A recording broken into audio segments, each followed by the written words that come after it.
Kwa infrastructure zinazotakikana kwa ajili ya AFCON si tutakuwa tayari kusema kweli. Ukiona uwanja wa Arusha mahali ulipofika unapata picha nini kinakuja kutokea, lakini na viwanja vyetu vya mazoezi. Kwa uwanja wa Uhuru ni uwanja ambao tunautengeneza kwa ajili ya shughuli zetu nyingine, shughuli za kiserikali, lakini tunataka ligi ije kuchezwa hapa, michezo mbalimbali, ili kuupunguzia kazi kubwa uwanja wa Mkapa ambao tumekuwa tunapata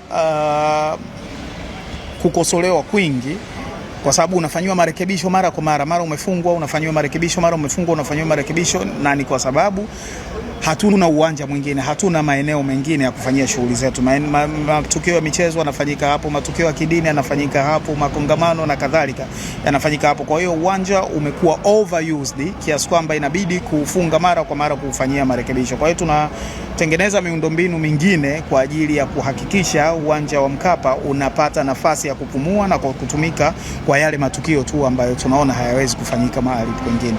Ndio maana unaona uwanja wa Uhuru umekuwa uwanja ambao kwenye nchi nyingine unaweza kuwa ndo uwanja mkubwa wa nchi huu.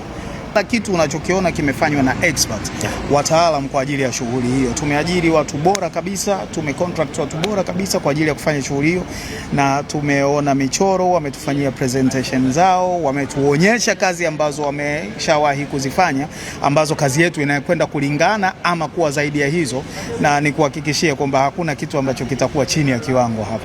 Karibu Video Studio inayopatikana mtaa wa Samaki Yumwa jijini Dodoma. Tunarusha movie mbalimbali, tunaweka program zote za kompyuta, tunapiga window kwenye kompyuta pamoja na kuweka nyimbo za aina mbalimbali za kale na za sasa. Kwa mawasiliano zaidi piga simu namba 0744360662 na 0782542006. Nyote mnakaribishwa Video Studio kwa huduma mbalimbali za nyimbo pamoja na programu za kompyuta, bila kusahau na kuweka window kwenye kompyuta yako. Nyote mnakaribishwa.